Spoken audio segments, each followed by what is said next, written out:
Hi guys, मेरा नाम है जतिन अग्रवाल। आप जुड़ चुके हैं the bull of the last street channel के साथ and chart of the week एक नई वीडियो में आप लोग का बहुत बहुत स्वागत है। अब स्टॉक मार्केट के अंदर ना देखो, इस समय थोड़ी दिक्कत चल रही है और ये सारी दिक्कत आ रही है अगेन कहाँ से? यूएस से। तो जो यूएस का सिलिकॉन वैली बैंक है, तो एसवीबी फाइनेंशियल अगर आप चेक करेंगे आपको दिख जाएगा, वो बेसिकली हो चुका है यहाँ पे ख़त्म। तो बहुत ही क्लियर है ये, किसी भी तरह कुछ भी कह दे, यहाँ पे कोई चांस नहीं कि बच सकता है। तो ये अब सेल ही ढूंढ रहे हैं अपनी भी, ये चाह रहे हैं कि कोई हमें खरीद ले, एक्वायर कर ले। अब ऐसे कोई भी सिचुएशन होती है तो सबसे पहले ध्यान आता है लीमन ब्रदर्स का वो मोमेंट, जब कहीं ना कहीं 2008 की फाइनेंशियल क्राइसिस और डीपन होती चली गई थी। तो मुझे नहीं लगता बैंक को फेल होने देंगे। I think the government will step in, अगर वो उनको लगता है कि यहाँ पे ज़्यादा दिक्कत बढ़ जाएगी, XYZ कुछ भी हो सकता है, तो ये लोग आएंगे। But again the thing is कि यही लोग इंटरेस्ट रेट्स बढ़ा रहे हैं और इन्हीं की इकोनॉमी पे भी अब नेगेटिव इफेक्ट आना शुरू हो गया है। तो let us see what happens. I think Fed going ahead somewhere down the line will stop raising interest rates, और हो सकता है कट भी करना शुरू कर दे इंटरेस्ट रेट्स का। इनको मेरे को लगता है कुछ समझ नहीं आ रहा किस तरीके से इनकी इकोनॉमी फंक्शन कर रही है। एंड ये बढ़ाए जा रहे हैं, ग्लोबली भी नेगेटिव इंपैक्ट आ रहा है बहुत ज़्यादा, और इनकी खुद की इकोनॉमी में अब दिक्कत आनी शुरू हो गई है। तो कभी भी एक बैंक फेल हो रहा है आप लोगों का क्योंकि आप इंटरेस्ट रेट्स बढ़ाए जा रहे हो, मुझे तो ये चीज़ थोड़ी कम समझ आती है। But let us see what happens. तो कहीं ना कहीं ये समझना बहुत ज़्यादा ज़रूरी है कि बहुत ही बड़ी नेगेटिव न्यूज़ है और यहाँ पे दिक्कतें आपके लिए बनी रह सकती हैं आगे आने वाले कुछ दिनों के लिए, कुछ हफ्तों के लिए, जब तक इस चीज़ पर क्लैरिटी नहीं होती। तो अगर हम अपने शेयर मार्केट में भी काम कर रहे हैं, इंडियन मार्केट्स में भी काम कर रहे हैं, we have to be extremely careful. अब गाइज ये तो थी एक बड़ी नेगेटिव न्यूज़ जो मार्केट के अंदर चल रही है ना, बट एक पॉजिटिव न्यूज़ मैं आप लोगों को देना चाहूँगा। जैसे कि मैंने आप लोगों से प्रॉमिस किया था 30,000 subscribers, once we reach a family of 30,000 subscribers, मैं आप लोगों के लिए एक सरप्राइज लेकर आ रहा हूँ, और वो सरप्राइज है एक फ्री टेलीग्राम चैनल। जी हाँ, तो टेलीग्राम चैनल को आप ज्वाइन कर सकते हैं। एजुकेशनल फ्रंट पे कहीं ना कहीं मैं ऑफरिंग एक्सपैंड करना चाह रहा हूँ bull of the last street की। एंड अगर आप वो ज्वाइन करते हैं तो आज इनफैक्ट हम उस टेलीग्राम चैनल पे भी डिस्कस करने वाले हैं कि ये जो पूरी दिक्कत हुई है यूएस बैंकिंग सिस्टम की, ये किस तरीके से इंपैक्ट करेगी और किस तरीके से आपको नज़र रखनी चाहिए हमारी मार्केट्स के ऊपर। तो आप ज्वाइन करें फ्री टेलीग्राम चैनल को, लिंक कमेंट सेक्शन में पिंड है और डिस्क्रिप्शन में भी मैंने दिया हुआ है। अब गाइस, स्क्रीन पे चलने से पहले बस मैं एक लास्ट चीज़ आप लोगों से कहना चाहूँगा कि ब्रॉन्ज मेंबर्स कम्युनिटी टैब में जाओ। आप लोगों के लिए बहुत ही अच्छा रिवर्सल का चार्ट मैंने डाला है, but again Monday Tuesday wait करना कंफर्मेशन की, उसके बिना बाइंग यहाँ पे मत करना। वो चीज़ मैं यहाँ पे भी बोलूँगा जब हम अपना चार्ट देखेंगे। तो चलते हैं सीधा स्क्रीन पे ट्रेडिंग व्यू पे। प्रोफाइल का लिंक डिस्क्रिप्शन में, अगर आप मुझे फॉलो करना चाहते हैं। स्टॉक ट्विट्स पे भी मैं हूँ, वहाँ पे भी मैं चार्ट्स पोस्ट करता हूँ। दोनों प्रोफाइल्स का लिंक डिस्क्रिप्शन में, आप मुझे फॉलो कर सकते हैं, वहाँ पे आपको ये चार्ट देखने को मिल जाएगा जो कि चार्ट ऑफ द वीक है। तो गाइज हम लोग आ चुके हैं अपने स्क्रीन के ऊपर। निफ्टी जो है सबसे पहले आप लोगों के सामने खुला हुआ है। निफ्टी देखो वीकली लेवल्स पे अगर हम देखें तो हमारी लाइन होल्ड कर रहा है, और इस लाइन की हमने बहुत डिस्कशन करी है Nifty chart of the decade में। आप पीछे से देख सकते हो लाइन आ रही है हमारी। एंड मेरे को निफ्टी के अंदर ऐसी कोई बड़ी दिक्कत अब तक नहीं लग रही, but next week is going to be very crucial. अब पास्ट में इसने ऐसा किया है कि एक बार को झटका मार के नीचे चला गया था, फिर रिवर्स हो गया, तो उसको हम नॉर्मली फिर मंथली पे ट्रैक कर रहे होते हैं कि मंथली पे क्या चल रहा है। बट अभी यहाँ पे देखोगे तो ऐसी कोई फॉर्मेशन नहीं है, in fact doji kind of formation है। हो सकता है मंथ बहुत ही खराब और फ्लैटिश सा रहे मार्केट्स के लिए, एंड कहीं ना कहीं फिर हमें एक तेजी बनती हुई देखने को मिले। But a lot depends upon the US markets. और यूएस मार्केट्स का डिस्कशन गाइज हम हमेशा करते हैं सिल्वर मेंबर्स के साथ। तो कल चार्ट एनालिसिस वीडियो आती है, अगर आप सिल्वर मेंबरशिप एक्टिवेट करते हैं, ज्वाइन बटन प्रेस करते हैं, तो कल हम इन डेप्थ एनालिसिस करने वाले हैं यूएस मार्केट्स का, और मल्टीपल चार्ट्स भी डिस्कस करते हैं जो अच्छे लग रहे हैं। Yes, the markets are tough right now, और आपको जबरदस्ती काम नहीं करना, बट फिर भी अगर आपको अच्छी अपॉर्चुनिटी मिल रही है और कुछ कुछ स्टॉक्स आप अपने रडार पे रख सकें, तो मुझे लगता है कि आप लोगों को वो स्टॉक्स पे एक्टिव कवरेज रखनी चाहिए, ताकि आप उनके अंदर फ्यूचर में इन्वेस्टेड ट्रेड करने की सोच सकें। तो अब हम चलते हैं नीचे बैंक निफ्टी पे। बैंक निफ्टी के अंदर भी अगर आप देखोगे तो ऐसी कोई बड़ी दिक्कत नहीं है। हालांकि जो यूएस का बैंकिंग फाइनेंशियल सिस्टम है, वो 2008 की क्राइसिस के बाद से ज्यादा कुछ कर नहीं पाया है। एंड 2008 के बाद से ही हम देख रहे हैं कि उनके स्टॉक्स में भी वो भयानक आउट परफॉर्मेंस नहीं है जो टेक सेक्टर ने दी। बट हमारे यहाँ पे मुझे लगता है कहीं ना कहीं बैंकिंग सेक्टर बहुत बहुत बेटर सिचुएशन में है। हमारे यहाँ भी 2017 के अराउंड में मैं कहूँगा दिक्कतें थी 2017-18 में, बट मुझे नहीं लगता कि वो दिक्कतें यहाँ पे परेशान करने वाली हमारे बैंकिंग सेक्टर को। एंड मेरे को लगता है कि आप लोगों को वेट एंड वॉच करना चाहिए, ये लेवल ढंग से टेकआउट हो जाए वापस, ये जो लाल कैंडल है हरी में कन्वर्ट होके यहाँ पे कुछ बनने लगे, तो मे बी आप यहाँ पे काम करने की सोचे।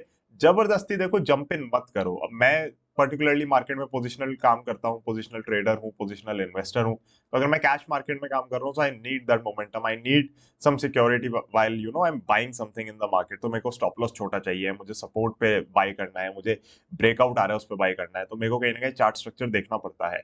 सो मेरे हिसाब से जबरदस्ती काम ना करें। Yes, if you are shorter in the market then you can see what you want to do, but again videos are made for educational purpose, और कहीं ना कहीं मैं आपको यही समझाना चाह रहा हूँ कि इस समय मार्केट इनडिसाइसिव है, मार्केट खुद समझने की कोशिश कर रही है, पार्टिसिपेंट जो यहाँ पे हैं जो बड़ा पैसा लेकर आते हो समझने की कोशिश कर रहे हैं कि क्या होगा।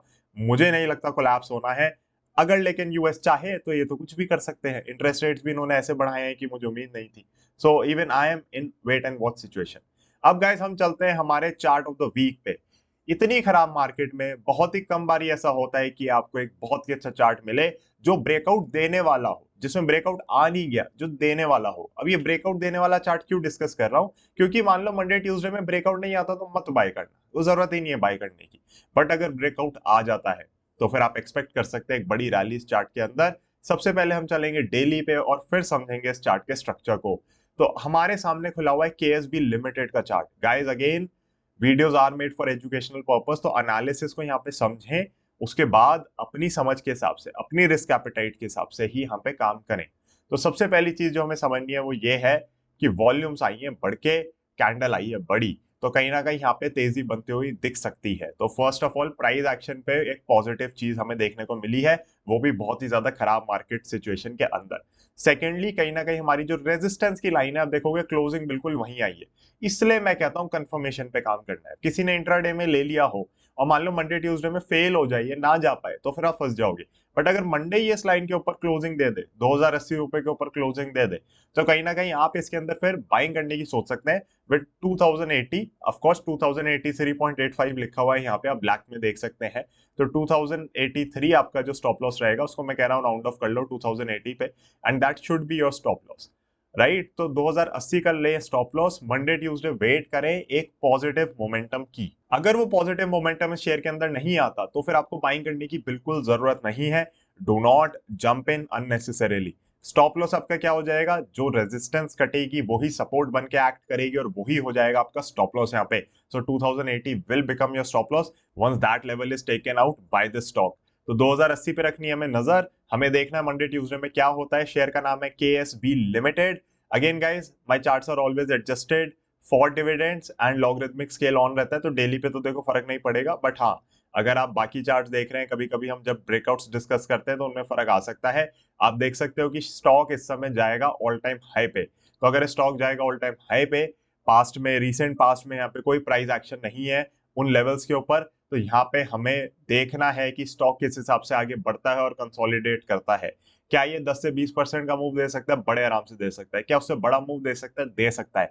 सो we need to be very very observant once the stock breaks out, और उसके बाद हमें ट्रैक करना है कि हमें इसके अंदर अपने स्टॉप लॉसेस कैसे डिसाइड करने हैं या फिर टारगेट्स कैसे डिसाइड करने हैं। तो मान लो अब यहाँ से 20-25% की रैली आ जाए और फिर स्टॉक ऐसे रेंज बाउंड हो जाए, तो फिर आप कहीं ना कहीं सपोर्ट रेजिस्टेंस ड्रॉ कर सकते हैं। बट अभी तो देखो किसी को कुछ नहीं पता। अगर मैं आपको फिबोनाची से भी लेवल्स निकाल के दे दूं, for me they have never worked, तो फिर मैं उन पे फोकस नहीं करना चाहता। हमने इस चैनल पे ऐसे बहुत शेयर्स की बात करी है जिनकी रिटर्न्स बहुत हाई गई हैं। अब वो कैसे जाती हैं, आप बस उनके लेवल्स देखते रहो, आप स्टॉप लॉस ट्रेल करते रहो, and then you continue to hold and ride those shares. तो कहीं ना कहीं मैं केएसबी के साथ यही कहना चाहूंगा कि इसको वेट एंड वॉच में रखो।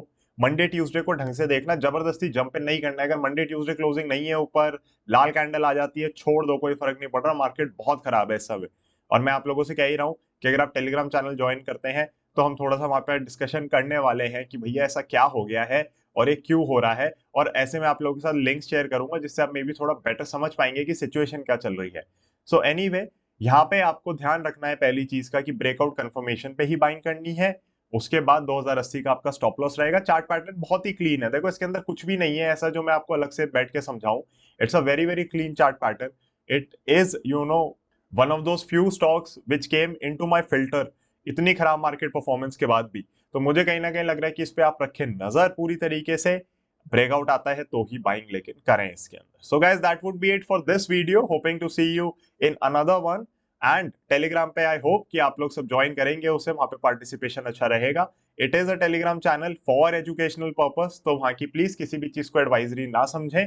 एडवाइजरी सर्विसेज के लिए आप मेरे साथ अलग से जुड़ सकते हैं। I have a firm by the name of money craft which is a SEBI registered investment advisory firm. So thank you so much for watching. Thank you so much for tuning in. Bronze members community tab में जाओ, second chart आपका वहां पे है। Silver members मैं आप लोगों से कल मिलूंगा 6 बजे से पहले। बहुत सारी चीजें डिस्कस करनी है including the US markets in depth. तो मिलेंगे कल, डिस्कशन करेंगे अपना वहां पर पूरा। So guys that is it, bye bye, जय हिंद।